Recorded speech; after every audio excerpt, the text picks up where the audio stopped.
바닷속 깊은 곳에 있는 물 근원까지 들어가 보았느냐.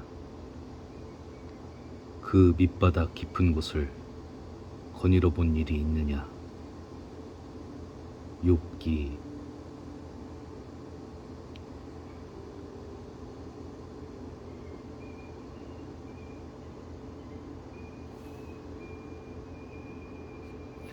어떻게 읽어야 되는 거지?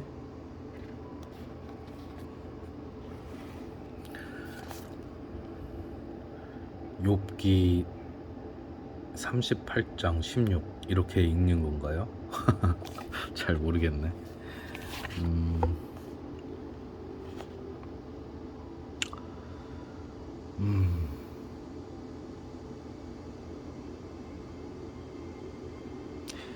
이 시가 나에게까지 오기, 지금 이렇게 읽기까지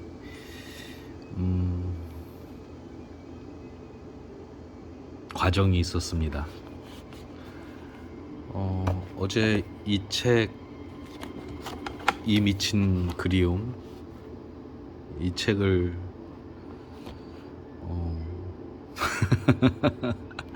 지금 절반 좀 못되게 어제 좀 봤는데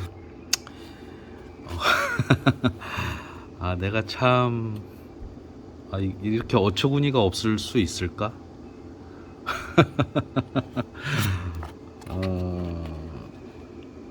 이게 예전에 제가 봤던 책이네요. 읽다 보니까 그래서 이게 내가 좋아하는 게 분명히 있구나. 이 제목이라든가, 하지만 전에 전혀 의식 못했던 작가라든가 어떻게 이럴 수가 있을까? 근데 이미 지금 책을 보면서 이 책 내용들이 이미 나에게 피가 되고 뼈가 되고 살이 되고 한 책이었구나.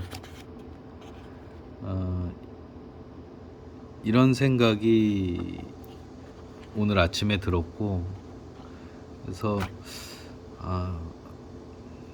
내가 무엇을 보려고 하는지, 내가 무엇을 들으려고 하는지에 따라서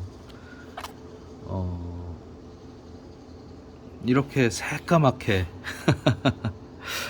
또 한편으로는 나에게 주어진 축복이 아닌가? 이 어처구니 없는 기억력.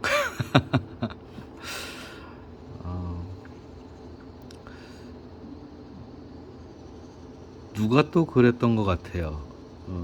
인간에게 주어진 가장 축복은 망각이다. 그 축복을 너무 많이 받은 거는 아닌가. 어떻게 이렇게 새까맣게 처음 보는 것처럼 이렇게 신나게 또 막 이 책에 대해서 얘기하고 또 작가에 대해서 술 한잔 하고 싶다는 둥. 이 책 어떤 부분들이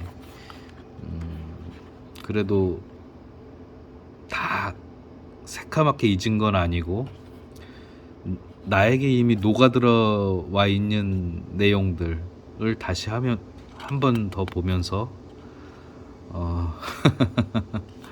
이런저런 생각이 들다가 사실 어제 또 어떤 책을 보다 재미없으면 나는 그 책을 이제 그만 본다. 이렇게 말한 것도 반성이 되면서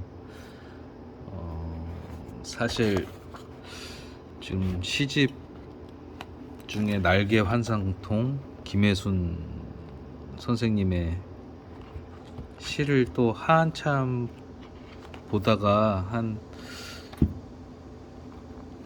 이것도 한 3분의 1 정도 보다가 시가 너무 길고 나한텐 좀 맞지 않나 보다 하고 책을 접어놨었는데, 이 책을 다시 집어들게 된 거는 내가 지금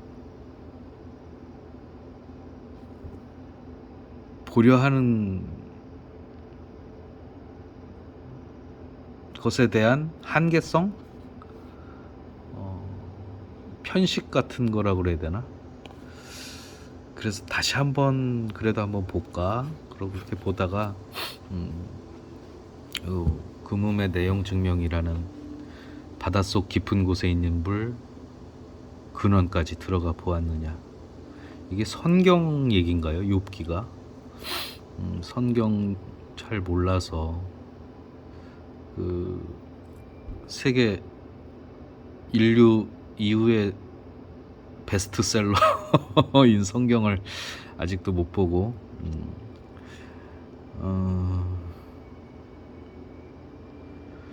제가 성경을 안 본다고 그러나 좀 그 해석이라고 해야 되나요? 그 번역이라고 해야 되나? 그 번역체가 그것도 제 지금 편협하고 편협한 식견인지는 몰라도 그 번역체가 좀 뭐라 그럴까, 좀 거부감이 든다고 그럴까.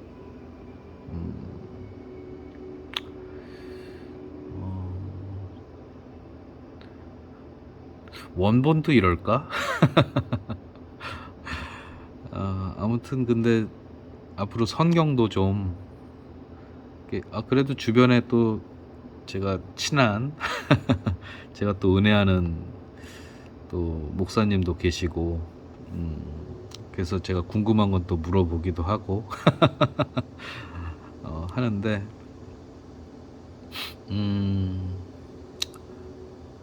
정말 그 바닷속 깊이 빠지는 떨어지는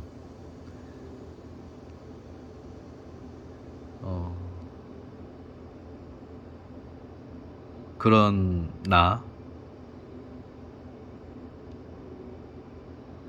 계속 떨어지다 보면 가라앉다 보면 그것은 당연한 속도로 받아들여지게 되고 어느 한순간에는 이것이 가라앉는 것인지 떨어지는 것인지 아니면 떠 있는 것인지 모를 정도로 깊게 심연으로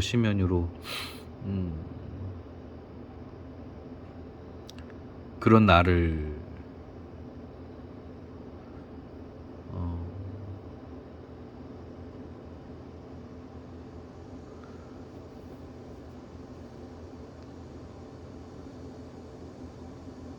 느꼈던 적이 있는데 그런 이 구절이 지금 와 닿아서 이 시를 또 다시 한번 이 시집을 또 다시 한번 이렇게 보게 되는 오늘 아침은 그렇게 흘러가게 되네요.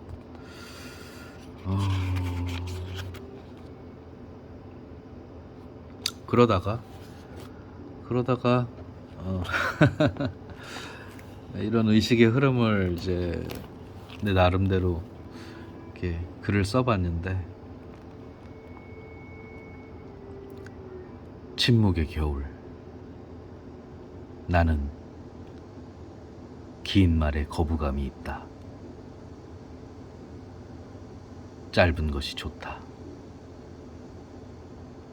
그래서인지 시를 좋아한다. 어쩌다 시인가 싶을 정도로 긴 시를 만나면 그를 따라가는 눈과 마음이 바빠진다. 그러다 보니 거부감이 든다. 그러다 가만히 그 안의 거부감이 맞은편 나에게 속삭인다. 너도 그러잖아. 너도 말이 많잖아. 맞다. 언제쯤 말없는 시를 지을까? 언제쯤 말없는 그림을 그릴까? 언제쯤 뜻없는 뜻을 이룰까?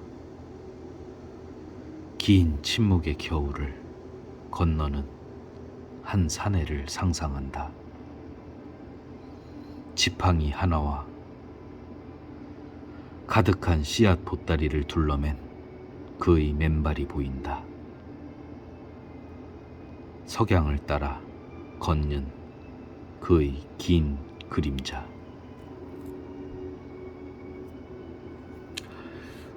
긴 침묵의 겨울을 준비하려고 무슨 양식처럼 이렇게 말들을 주워 모으는지,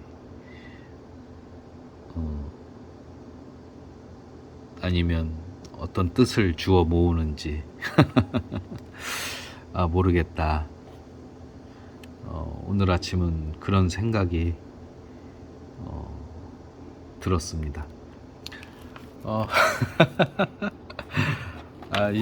이 정말 좋은 책이고요. 이 책은 정말 제가 단편 이게 에세이라고 해야 되나, 수필 형식이라고 해야 되나, 또 일상에서 저는 이런 거 참 좋아하거든요.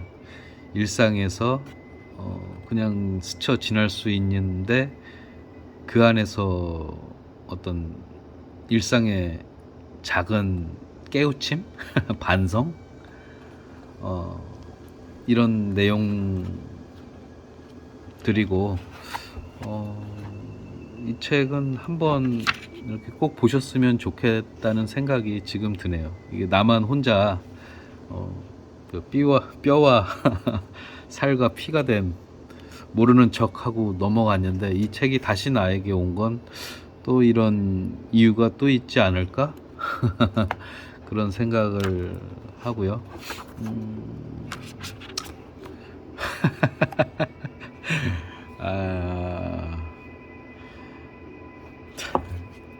오늘 확실히 오늘 이렇게 여름이 지나가고 있는 것 같고, 이제 가을이 오는데, 또 가을은 또 책 읽기 좋은 계절. 그리고 또 재밌는 게 피프티.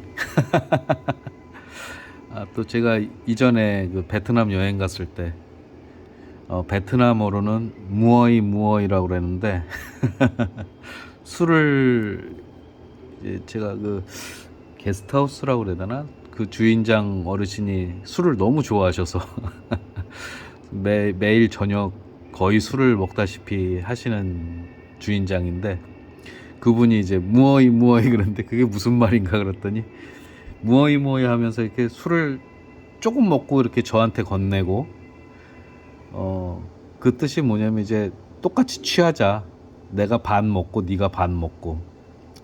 사실 그러면서 자기는 한 5분의 1 정도 조금 마시고 나한테 나머지 다 주면 내가 다시 그 잔을 보여주면서 이게 무어이야?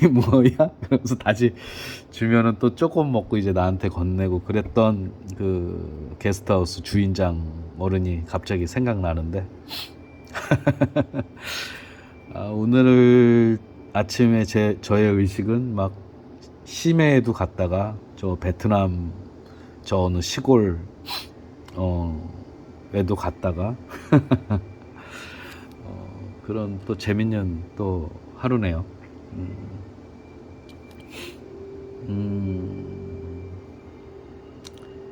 오늘 하루도 가을을 준비하면서 우리 동네는 이제 꽃감이 무럭무럭 커가고